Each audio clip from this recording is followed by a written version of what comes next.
नमस्कार विद्यार्थियों, राजकीय महाविद्यालय सुमेरपुर के YouTube चैनल पर आप सभी का स्वागत है, अभिनंदन है। नए सत्र में द्वितीय वर्ष के सभी छात्र छात्राओं का, विद्यार्थियों का मैं स्वागत करती हूँ। उम्मीद करती हूँ कि इस सत्र में आप सभी अपनी पढ़ाई पर जो है एकेडमिक जो आपका रिकॉर्ड है उसको बेहतर करने के लिए भरसक प्रयास करेंगे और उसका एक सार्थक परिणाम भी आप सभी को प्राप्त होगा। जैसा कि पता है कि कोविड के इस दौर में आपकी जो पढ़ाई है वो सारी ऑनलाइन ही हो रही है। इसी के एक कड़ी में YouTube पर हम अलग अलग समय पर अपने अपने विषयों के वीडियो अपलोड करेंगे। उसी के अंतर्गत द्वितीय वर्ष के जो पहला पेपर है, जिसमें कि अधिकांशतः मध्यकालीन भारत के विषय आए हैं, उन्हीं में से एक जो है दिल्ली सल्तनत आता है। बच्चों, मध्यकाल में दिल्ली की गद्दी पर मुख्य रूप से हम मध्यकाल को दो भागों में बांटते हैं। एक तो आता है सल्तनत काल और एक आता है मुग़ल काल। सल्तनत काल महमूद गजनवी के और मोहम्मद गौरी के आक्रमणों के बाद दिल्ली की जब सत्ता अस्थिर हो गई, तो गौरी के बाद में किस प्रकार से अलग अलग राजवंशों ने दिल्ली की गद्दी पर शासन किया, इसके साम्राज्य विस्तार के लिए, राज्य को स्थिर करने के लिए कई प्रयास किए, आर्थिक कृषि क्षेत्र में कई सुधार किए। ये जो काल है पूरा, वैसे इसमें 5 राजवंश जो हैं बारी बारी से सत्ता में आए, लेकिन इन सारे राजवंश के जो शासक थे, सिवाय एकाध को छोड़कर सभी ने सुल्तान की उपाधि धारण की। इसलिए ये काल सल्तनत युग के नाम से जाना जाता है। इसका प्रारंभ होता है 1206 ईस्वी में, जब कुतुबुद्दीन ऐबक ने दिल्ली की गद्दी पर कब्जा किया, और इस युग का, सल्तनत युग का अंत होता है 1526 ईस्वी में, जबकि अंतिम सुल्तान कहें दिल्ली के, जो कि लोदी वंश का शासक था इब्राहिम लोदी, उसको मुग़ल शासक बाबर ने हरा करके दिल्ली की गद्दी पर मुग़ल अधिकार की प्रतिष्ठा स्थापित की। तो एक सल्तनत काल आएगा 1206 से 1526 ईस्वी तक, और उत्तर काल में अगर आप देखें, बाद वाले काल में, मुग़ल काल में 1526 से 1707 ईस्वी तक, जब दिल्ली की गद्दी पर एक एक करके शक्तिशाली मुग़ल शासक बैठे, जिन्होंने न सिर्फ साम्राज्य का विस्तार किया बल्कि प्रशासन, कला, स्थापत्य, साहित्य सभी के क्षेत्र में अभिनव प्रयोग किए, और व्यापार के क्षेत्र में भी भारत अगुआ रहा। तो आज के इस वीडियो में मैं आपको दिल्ली की गद्दी पर जो सुल्तान बैठे वे अलग अलग राजवंशों से जुड़े हुए थे। तो इनमें जो 5 राजवंश हैं, क्योंकि वैसे आपके सिलेबस में मुख्य शासकों की उपलब्धियां, उनकी कमज़ोरियां क्या है, वो सब आई हुई है, लेकिन जो मुख्य शासक बैठे थे उनके राजवंशों के इतिहास, कौन कौन से राजवंश हुए, उनका टाइम पीरियड क्या था, इसके बारे में हम चर्चा करेंगे। ये तो मैंने आपको बता ही दिया है कि हम सल्तनत क्यों कहते हैं, क्योंकि दिल्ली की गद्दी पर जो बैठा करते थे शासक, वो सुल्तान की उपाधि धारण किया करते थे। अब सुल्तान में और जो मुग़ल शासकों ने बादशाह की उपाधि धारण की, थोड़ा सा आपका कंसेप्ट क्लियर करने के लिए बताना मैं आवश्यक समझूंगी, ताकि आपका दिमाग में सुल्तान और बादशाह में फ़र्क, अंतर जो है बिल्कुल आप क्लैरिफाई कर सकें कि सुल्तान क्या होता है और बादशाह क्या होता है। बच्चों, इस्लाम जगत या मुस्लिम जगत का जो प्रधान हुआ करता था वो खलीफा हुआ करता था, जो कि पूरे इस्लाम समुदाय का न सिर्फ धार्मिक बल्कि राजनीतिक प्रधान भी हुआ करता था। तो ये जो है, इसके अधीन जितने भी मुस्लिम शासक हुए, वो सब क्या किया करते थे, इस खलीफा से एक नियुक्ति पत्र आप कह सकते हो, अपने साम्राज्य की वैधता को प्रदान करने के लिए और इस्लाम जगत में अपनी प्रतिष्ठा बढ़ाने के लिए, अपने समर्थकों को और शक्तिशाली बनाने के लिए खलीफा से जो है उपाधि या स्वीकृति पत्र लिया करते थे। इस कारण ये सुल्तान कहलाए। जबकि मुग़ल शासकों ने किसी खलीफा से नियुक्ति पत्र, स्वीकृति पत्र, आज्ञा पत्र शासन का नहीं लिया, और उन्होंने जो है सीधे बादशाह की या पादशाह की उपाधि धारण की। तो ये तो हो गया कि सुल्तान और बादशाह में फ़र्क मुख्यतया क्या होता है। अब हम आ जाते हैं इस सल्तनत काल के प्रमुख राजवंशों पर। 5 राजवंश हुए जो बारी बारी से गद्दी पर बैठे। इनमें जो सबसे पहला राजवंश था वो कई लोग उसको गुलाम वंश कहते हैं, कई आरंभिक तुर्क शासक कहते हैं, लेकिन ये थोड़ा कन्फ्यूजन दूर किया इतिहासकार हबीबुल्लाह ने। अब गुलाम वंश क्यों कहते हैं कि ये जो टाइम पीरियड सबसे पहले नोट कर लें, 1206 ईस्वी से 1290 ईस्वी पर दिल्ली की गद्दी पर गुलाम वंश के शासकों का शासन था। इस गद्दी पर पहले ऐबक के बाद में इल्तुतमिश के बाद में उसके पुत्र पुत्रियाँ, उसके बाद बलबन और उसके पुत्र पुत्रियाँ ये जो है गद्दी पर बैठे, इनके वंशज गद्दी पर बैठे। तो ये मुख्यतः तीन एक तरह से देखो हो गए, ऐबक का परिवार, ऐबक का वंश, इल्तुतमिश का वंश और बलबन का वंश। लेकिन ये तीनों ही संस्थापक, चाहे कुतुबुद्दीन ऐबक हो या इल्तुतमिश हो या बलबन हो, अपने जीवन के किसी न किसी चरण में एक दास रह चुके थे। दास यानी जिस तरह से आज हम नौकर रखते हैं, वो नौकर तनख्वाह के बदले रखते हैं, वो जब चाहे हम जब चाहे काम छोड़ सकते हैं। दास जो है, जिस तरह हम बाज़ार से सामान खरीदते हैं, उसी तरह किसी समय ऐसा हुआ करता था कि मनुष्य भी बिका करते थे और वो बिके हुए मनुष्य दास कहलाते थे, जो आजीवन अपने मालिक की सेवा किया करते थे। इनमें से कई दास महत्वाकांक्षी, योग्य, पराक्रमी होते थे, जिन्होंने आगे चल कर के शासन का पद भी प्राप्त किया था। ऐसे ही कुछ दास हमारे सामने हैं, कुतुबुद्दीन ऐबक, इल्तुतमिश और बलबन। ये तीनों जो थे अपने जीवन के किसी न किसी कालक्रम में गुलाम रह चुके थे, इसलिए गुलाम वंश नाम दिया गया। लेकिन एक है कि जो शरीयत है, जो इस्लामी कानूनों की पुस्तक है, वो किसी गुलाम को शासक के रूप में स्वीकार नहीं करती हैं। इसीलिए इतिहासकार हबीबुल्लाह ने इनको एक ममलूक शासक नामक नाम दिया।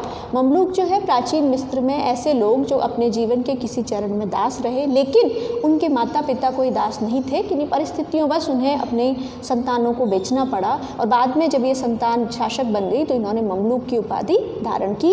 इसी आधार पर हबीबुल्लाह ने इन शासकों को ममलूक शासकों का नाम दिया। इस राजवंश की टाइम पीरियड बता दिया मैंने, 1206 से लेकर 1290 ईस्वी तक। इस राजवंश के प्रमुख शासक हुए कुतुबुद्दीन ऐबक, इल्तुतमिश के कई सारे वंशज थे। उनमें से रज़िया सुल्तान, जो कि दिल्ली की गद्दी पर बैठने वाली पहली महिला थीं, और इसके अलावा बलबन इस काल के प्रमुख, इस वंश के प्रमुख शासक थे, जिन्होंने न सिर्फ दिल्ली की गद्दी जो है अपने विरोधियों से बचाया, स्थायी जो है दिल्ली की गद्दी को बनाया, सल्तनत को स्थिर बनाने के लिए इनका योगदान अतुलनीय है। इस राजवंश को हटा करके जो अगला राजवंश सत्ता में आया वो था खिलजी वंश, या खलजी वंश भी कई जगह लिखा हुआ आता है। इसका टाइम पीरियड था 1290 से लेकर के 1320 ईस्वी तक। इस वंश में जो शासक हुए उनमें से कुछ प्रमुख शासक थे जलालुद्दीन खिलजी, अलाउद्दीन खिलजी और मुबारक शाह खिलजी। जलालुद्दीन खिलजी ने बलबन के वंशजों को सत्ता से हटा कर के गद्दी प्राप्त की। कुछ ही समय ये गद्दी भोग पाया और उसके बाद इसके भतीजे और इसके दामाद अलाउद्दीन ने इसकी हत्या कर दी और स्वयं जो है दिल्ली की गद्दी पर विराजमान हो गया। वैसे बच्चों, ये खिलजी वंश का अगर हम देखें तो बाकी सारे राजवंशों में से, सल्तनत काल के बाकी सारे राजवंशों में से इसका कालक्रम सबसे छोटा रहा, मात्र 30 वर्ष का। लेकिन इन 30 वर्षों में दिल्ली सल्तनत ने साम्राज्य विस्तार की नई ऊंचाइयों को छुआ। पूरी दुनिया में, यहाँ तक कि यूरोप में भी डर का सबब बन चुके मंगोल जो शासक थे, मंगोल आक्रमणकारी थे, उनके हमलों को विफल किया, उनकी ताकत को तोड़ दिया। और अलाउद्दीन ने बाज़ार नियंत्रण की जो एक व्यवस्था अपनाई, जो कि आज भी भारतीय सरकार सैनिकों को सस्ते में सामान उपलब्ध कराने के लिए करती है व्यवस्था, उसके कारण ये उपलब्धियों भरा, कहें कि छोटा लेकिन उपलब्धियों भरा काल ये खलजी राजवंश का काल रहा है। अलाउद्दीन को हम जब पढ़ेंगे तो साम्राज्य विस्तार किस तरह से दक्षिण में, उत्तर भारत में, खास करके राजस्थान, मालवा, गुजरात में किस तरह उसने अभियान किए, किस तरह मंगोल शासकों को उसने परास्त किया, धर्म और राजनीति को किस तरह से अलग रखा, और जो भारतीय मुसलमान जो कि अब तक हे दृष्टि से देखे जाते थे, जिनको उच्च पदों पर नहीं लिया जाता था, इनको उच्च पद प्रदान करने की परिपाटी इसके काल में प्रारंभ हुई। इस कारण कई लोग इसे खिलजी क्रांति भी कहते हैं। आगे जब हम खिलजी वंश के बारे में पढ़ेंगे तो खिलजी क्रांति के बारे में हम विस्तार से चर्चा करेंगे। अगला राजवंश जो हमारे दिल्ली सल्तनत पर काबिज हुआ वो था तुगलक वंश। आप तुगलक वंश का सोचते ही मुझे पता है सबके दिमाग में क्या चीज़ सबसे पहले कौंधती है। इस वंश का शासनकाल था 1320 से लेकर 1414 ईस्वी तक। इस वंश की स्थापना की थी गयासुद्दीन तुगलक ने, जो कि सेनापति था उत्तर पश्चिमी सीमा प्रांतों का। जब खिलजी वंश कमज़ोर हो गया तो उसकी इस कमज़ोरी का फ़ायदा उसने उठाया और कई सारे सामंत भी इसके समर्थन में आ गए कि एक शक्तिशाली शासक अगर दिल्ली की गद्दी पे इस समय बैठेगा तो विपरीत होती हुई परिस्थितियों को भले से संभाल लेगा। गयासुद्दीन के कुछ समय के शासनकाल के बाद उसका पुत्र जौना खान मोहम्मद बिन तुगलक के नाम से गद्दी पर बैठा, जिसको कि आप सब सनकी, असफल, कई नामों से उसको पुकारा जाता है। जब मोहम्मद बिन तुगलक के बारे में पढ़ेंगे तो उसकी राजधानी परिवर्तन की जो पॉलिसी है या सिक्के चांदी की जगह कांसे के सिक्के को मान्यता देने का जो है पॉलिसी, जो विवाद इसके पीछे हैं, उनके बारे में भी हम बात करेंगे। उसके बाद में फिरोज शाह तुगलक गद्दी पर बैठा। हालांकि इसने पतन को रोकने के लिए, जो सल्तनत का पतन हो रहा था, स्थिर से अस्थिर होती जा रही थी, छोटे छोटे राज्य पनप रहे थे, सामंत शक्तिशाली हो रहे थे, इन पे उसने अंकुश लगाने का कोई प्रयास नहीं किया। लेकिन फिर भी दिल्ली सल्तनत के प्रथम लोक कल्याणकारी शासक हम इसको कह सकते हैं, जिसने कि प्रजा की भलाई के लिए, हालांकि ज़्यादातर इसमें इस्लामी जगत के ही लोग शामिल थे, उनकी भलाई के लिए उसने कई प्रकार के कार्य किए। अगला जो राजवंश सत्ता में आता है वो है सैयद वंश। 1414 से लेकर 1451 ईस्वी तक इस वंश के शासकों ने शासन किया। 37 साल का ये कालक्रम था। हालांकि खिलजियों से 7 साल फिर भी ज़्यादा है, लेकिन आप कहें कि खिलजी अपने शासक जो थे दिल्ली सल्तनत पर, उन्होंने छोटे से काल में जितनी उपलब्धियां ग्रहण की उनको धूमिल कर सकते हैं या उस पूरी तरह से दिल्ली को कमज़ोर करने में इस वंश का आप कह सकते हैं हाथ रहा। इस वंश के कुल 4 शासक गद्दी पर बैठे, खिज़्र खां, मुबारक शाह, मोहम्मद शाह और अलाउद्दीन शाह। इन्होंने सल्तनत के विघटन को, उसके अस्थिर होते हुए ढांचे को बचाने के लिए कोई प्रयास नहीं किए। वो बस किसी तरह अपने मुख्य सामंतों को, सेनापतियों को संतुष्ट करने में लगे रहे, जिससे कि सल्तनत तो विघटित हुई ही हुई, उससे पहले ही उनके वंश का पतन हो गया। जो सल्तनत काल में अंतिम राजवंश गद्दी पर बैठा उनमें से था लोदी वंश। 1451 से लेकर 1526 ईस्वी तक इस वंश के शासकों ने शासन किया। इस वंश की स्थापना की थी बहलोल लोदी ने।